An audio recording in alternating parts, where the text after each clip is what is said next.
folks. The Field and Garden Podcast is honored to be partnering with the Growing for Market magazine. They have been publishing practical ideas and information for direct market flower and vegetable growers for over 31 years. All the articles are written by farmers who get their hands dirty and know what they're doing. The magazine is still on the same mission as when the Flower Farmer book author Len Basinski founded this magazine back in 1992 to connect growers with the best ideas from other growers. There is dedicated flower content in every magazine, a decade's worth of back issues, and over 1,600 archived articles from writers like Aaron Benzenkane, Gretel Adams, Pamela and Frank Arnowski, and Jonathan and Megan Lease, all available on the website. With 10 new issues every year available on paper, digital, or both, you're guaranteed to find something to fine-tune your farm in growing for market. So if you do farmers markets, CSA, farm stands, pick your own, florist sales, or wholesaling, whether you're a commercial grower or you just want to grow like one, subscribe to Growing for Market for the nitty-gritty details of growing, marketing, and the business of local farming. And I have a special offer for you. Use the coupon code WORKSHOP to get 25% off any subscription to the original Farmer to Farmer magazine at growingformarket.com. Hey folks, welcome back to another episode of the Field and Garden Podcast, produced by the Gardener's Workshop. It is your friend and host, Lisa Mason Ziegler, and thanks so much for joining me here today. I'm recording this on the beginning of September, and this is a time of the year that a lot of us are hot and heavy in planning and planting for spring, whether that means perennials and bulbs or cool flowers, or this is a really exciting time of the year. And I will tell you that I have like 3 or 4 different names I could have used for this podcast, but where I landed after writing my talking points is at only half of the cool flower story. And I'm writing this as I'm seeing around on social media folks talking about the cool flower concept and about how perhaps where they live, it didn't work out for them. And oftentimes, there's perfectly good reasons for that. However, I think that most of us go straight for the shiny object of the cool flower concept, which is fall planting, which is not necessarily for everybody. And I'm here to say that the other half of the story is just as amazing, exciting, and helpful and beneficial as fall planting. And that's what I'm going to kind of talk about today. Some of the other choices for the name of this podcast were Cool Flowers is More Than Fall Planting, The Other Side of Cool Flowers, because is often the case, right? We always go straight to the shiny object. You know, that's why we overindulge buying bulbs and plugs and seeds. And, you know, it's like so easy to think, oh my gosh, I can do that. Or, oh, I've got to grow that. Or, do you know what I mean? We see the end result and think, oh my goodness, I'm going to do that. So I think that fall planting of cool season hardy annuals is the shiny object of the cool flower concept. And I really saw this so clearly when I first began doing lectures on this subject, which I did for, a decade, a little more than a decade actually, before Cool Flowers, the book was actually born, right? And I saw people's reservations, and I also saw the excitement and the reaching for it from some folks. So the fall planting part of the cool flower concept lures us all in. And I think that those folks that live in more northern climates or people that carry a heavy snow load all winter fall for it just like the rest of us do and try it perhaps. And oftentimes, in my experience from the, so many emails, DMs, messenger messages, social media posts, oftentimes we see people trying to plant fall planted cool season hardy annuals that in fact really aren't even hardy in their winter hardiness zone. That's not always the case, but that is probably the number one failure letter that we get, right? So I think that folks that are in the northern colder regions or those that have heavy snow load do that. They'll try it once, it doesn't work out for them for whatever reason, and they just chalk it up to cool flowers is a southerner's thing. And they just kind of think it's not for them. But friends, I am going to go on to tell you that the other half of this story is perhaps the shiny object for those folks that don't feel like or can't fall plant for whatever their region's challenges are. And I think that that's just something that really needs to be hit home. And it's just so darn funny that back when I first started lecturing and telling about what I was doing here in my, southeastern Virginia garden, how I had, I launched literally my flower farming career on cool season hardy annuals. Of course, back then we didn't know they weren't called cool flowers because the book wasn't born yet, right? And as I started sharing and telling about it, I experienced two different things. One is people that were elated, like other people that had been struggling to grow certain cool season hardy annuals for years, but they had literally just been planting them on the wrong timing. Now thought, oh my gosh, I just have to change when I'm planting them, and they were like overnight success stories, right? But the other half of the things I was met with when I would share about this were the doubters, the people that are like, there's no way that you can plant a small plant out in the garden, an annual out in the garden, and have it survive winter, because we are just so unfamiliar with the life cycle of a cool season hardy annual. So, and y'all hear Tucker's kind of wrestling with one of his babies, so sorry for the background noise. And so anyway, what I guess I am trying to say is that so often with the cool flower concept, we go straight to the shiny object, which is, for many people, as we are learning, is the fall planting. But friends, I'm here to tell you, there's a whole nother half of the concept. And that concept, in fact, is to people that live in colder regions, which I'm talking about zone 5, 4, and 3.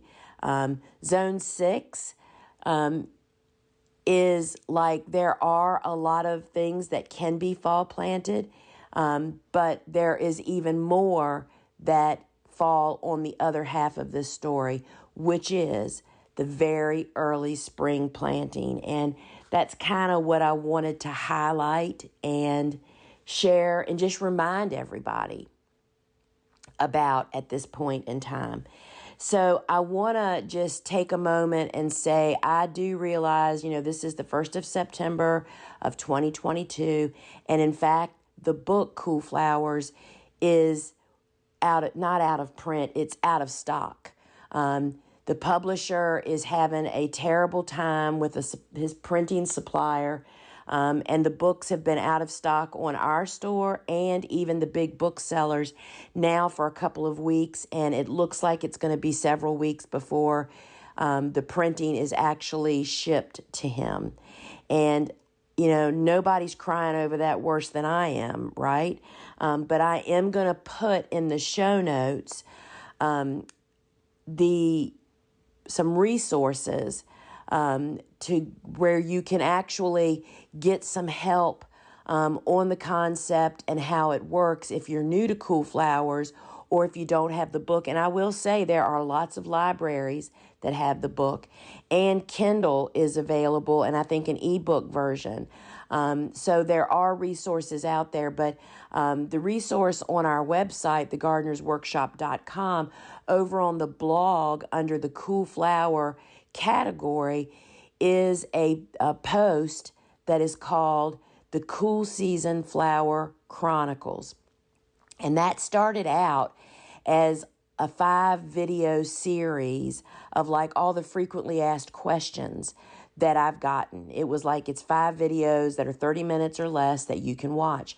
Well, we have added to that post over time all of the Cool Flower resources that I have provided through the years.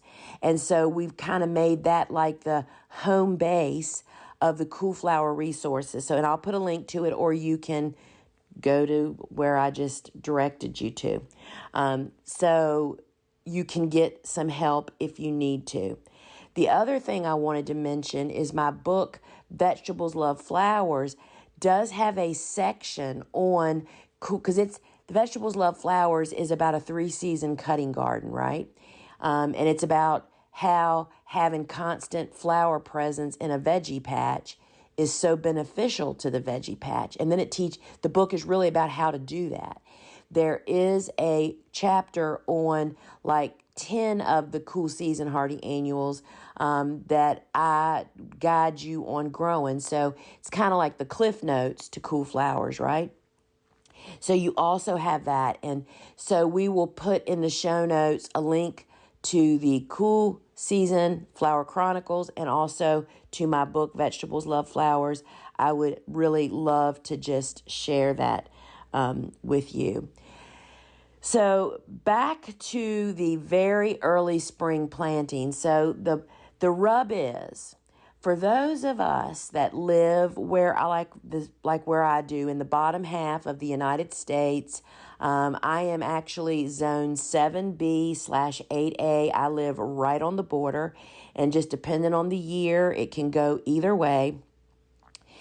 And for folks like me that are in zone 7B, 8, 9, and even 10, we definitely strongly benefit from fall planting because many of us, most of us, I'd be willing to say, have very short springs. If we even have one, we go straight from winter weather straight into hot, humid summers. We don't have those delightful cool days and, cool nights and coolish days. We typically skip right over that. I find personally that we plant the majority of our cool flowers, well, most of them, in the fall. There are some things that we plant in very early spring and some things that I plant throughout winter to succession plant, like Bupleurum, in addition to fall planting. But very early spring planting for us does not produce the cool flower benefit like fall planting does. The plants barely get established before heat, humidity, and pests and disease are breathing down their neck, okay? So very early spring is doable for those of us in southern springs and summers. But the big benefit for us is fall planting. However, not everybody lives in the South, right? So those folks in the more northern regions, and we have so many flower farmers that are in zone 3 and 4 up in Canada that we have communicated with and heard from that have really been embracing this very early spring planting. And y'all, I will tell you that Tucker is up staring at me, so there's no telling what this rotten dog is going to do. That they too, like so many people in the north, thought, oh, cool flowers isn't for me. I can't fall plant. He is now crawling under a table to get a ball. So if you hear a crash, it's a lamp. That cool flowers isn't for me. I live where there's, 2 feet of snow all winter. They just chalk it up until they happened upon this information that fall planting is only half of the story, friends. So very early spring planting is the way that I define it, is up to 6 to 8 weeks before your last spring frost. You can put cool flower transplants into the ground. They survive cold weather, y'all. But those folks that have these deep freeze winters is what they will not survive. Well, no annual plant typically will survive. But you can get this group of plants into the ground so much earlier than you can even dream about warm season tender annuals. So this is the big benefit for folks that live in these really cold regions. And oftentimes people that live in those regions, I'm thinking, I can remember so often seeing hydrangeas are a big crop for us, right? Everybody loves hydrangeas, especially, great bouquet fillers, gorgeous in the landscape. And you see these images of gorgeous hydrangeas out in full blasting sun in the middle of summer in New England. Friends, if that was down here where I am in the South, they would have been total toast by that point. We plant hydrangeas with morning sun, afternoon shade protection. And they're typically, the big, a lot of the varieties that we grow are pretty much done by midsummer. And then we have some other varieties, the paniculatas, the PGs that bloom later. But what I'm saying is we have to tweak what we're planting to where we live. So many people see those hydrangeas out in full blasting sun in the north, like in New England, those zone 3 and 4s where it's cool all summer long. They don't face the humidity like we do. So I'm just giving that as an example. And I will tell you the honest to goodness truth. I even had a trained, official, certified, licensed landscape designer tell me that, of course, we can plant hydrangeas in full blasting sun here. Well, friends, they will survive. There is no question about that. But the blooms last no time because they get fried out in the full hot sun. We have to think about our own conditions and apply it and see how we can massage what we're thinking about planting to fit our need. And that's how cool flowers falls for so many people, even though we tend to run to that shiny object of fall planting. So the big benefit, I'm just going to say, is for folks that live in deep cold winters, deep freeze, heavy snow load, is perhaps very early spring. When is very early spring? 6 to 8 weeks, right? Up to 6 to 8 weeks before your first fall first spring, before, I had to stop and think about that, y'all, before your last spring frost. Now, here's the rub. Here is the boot that's going to drop. However, you need, all of us, anybody that's going to plant in very early spring has to, has to prepare the planting bed or the spot in fall. Because folks, that time period, that time before your last spring frost, whether that means you have snow, for most of us, I would be willing to say all of us, at that time of the year, the soil is either frozen or just thawing out, or is definitely wet. You can't work the area. I mean, that is really the biggest messaging that we get during that time of the year is, how in the world am I supposed to plant at that time? The soil's wet. Well, that's why you have to think ahead, friends, and prepare those spots in the fall, and they go through winter completely empty. You definitely have to take steps to prevent winter weeds for those of us that live in areas where that happens. I mean, our chickweed and henbit pressure during the winter is amazing. All it takes is a above 40-degree afternoon and sunny in January, and the chickweed and the henbit pops out and starts growing. The seeds germinate. So you have to prepare those beds. And we have heard some of the most ingenious ways of people doing that.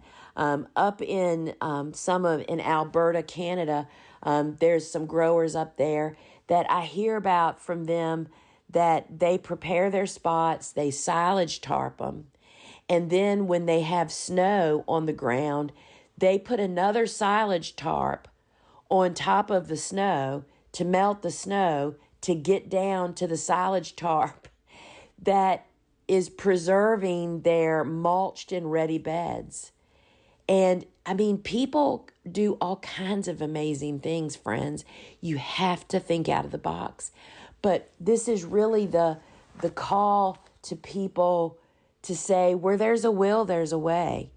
This group of cool season hardy annuals everybody can pretty much plant them. We all just do it on different timing. And just because you can't fall plant doesn't mean cool flowers aren't for you.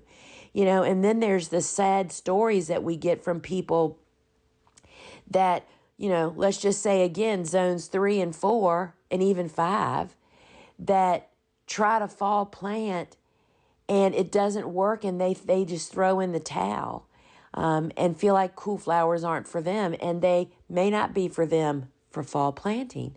But friends, there's another half to this story, right? And the rest of the very early spring planting love story is, folks, oh my gosh, you get to seed start during the coldest time, darkest time of winter, right? When we're experiencing those short, cold days. This is the group of seeds we should be hammering at starting at that time of the year when so many of us begin starting incorrectly our warm season stuff, and it's way too soon. So the deep, dark days of winter really are for starting cool flowers for the very early spring planting. And, this is kind of like my flare send up for all of you. You only do half of the cool flower preparing and planting. You do your preparing in the fall, but you're not going to do your planting until very early spring. For those folks that live in those deep, dark, cold winter regions. And this is what's going to really spark you during the deep, dark days. Don't miss out on what could be the best half of the cool flower story. And, here for us, no, we don't drop below 0. We very rarely even drop into the single digits, but we do go into the teens here. But as we head into the very early spring planting window, we're still cold, but we're getting sunshine. We're starting to have days that are above freezing.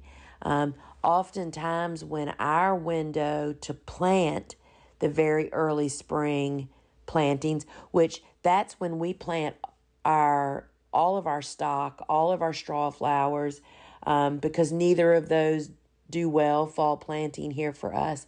Plus our Lisianthus planting, which we can fall plant Lisianthus, but we found through my experimenting that there's really no great benefit as long as I get them in the ground at our 6 to 8 week window before spring.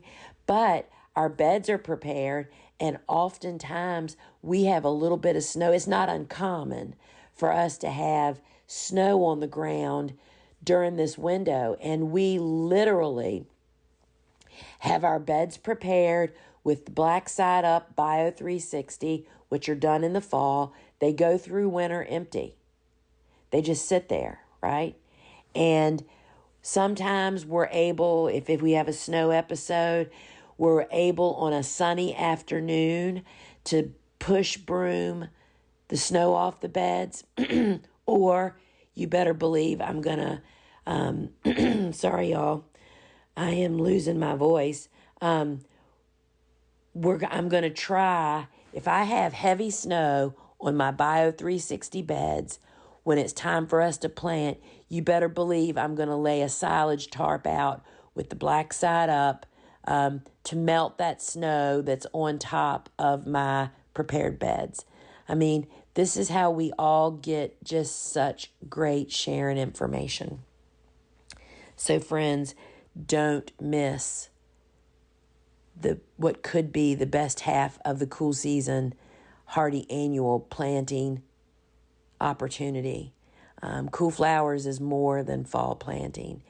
And I will wrap it up by sharing that one of the tools that we've created based on the cool flower concept that is a part of Flower Farming School Online, the basics, which is my course, is we have the Cool Flowers Field Growers Report.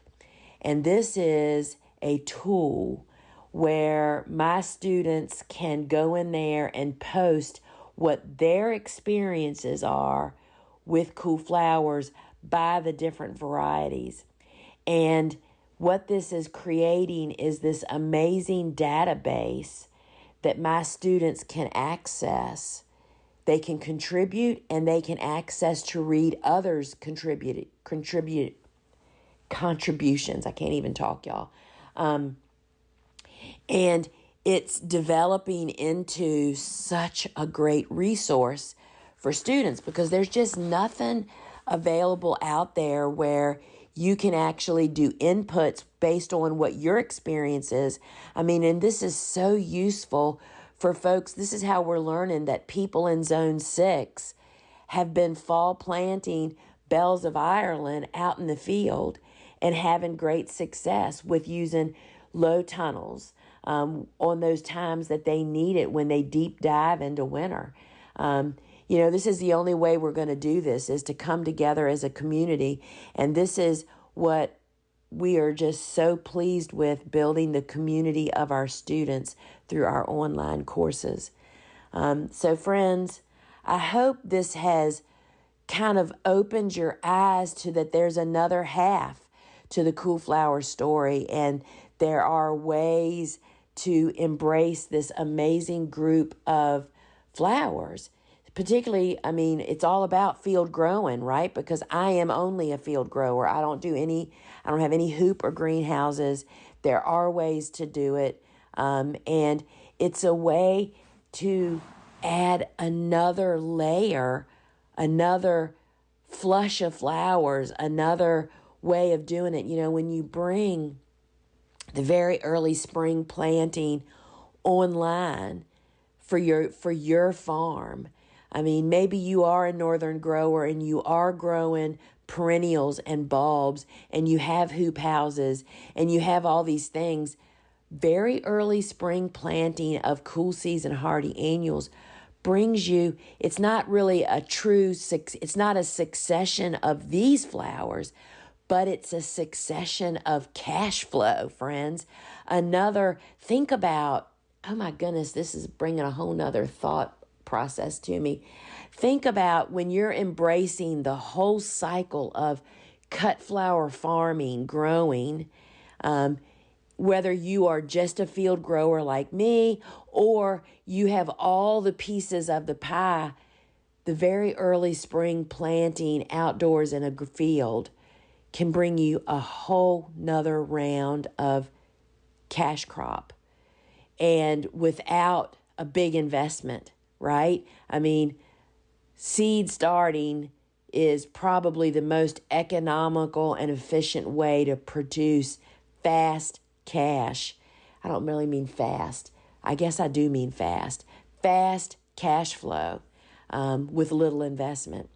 So friends, I am going to wrap it up there because I could really go down a rabbit hole on that one. So friends, if you are enjoying my podcast, I invite you please to share it with your friends.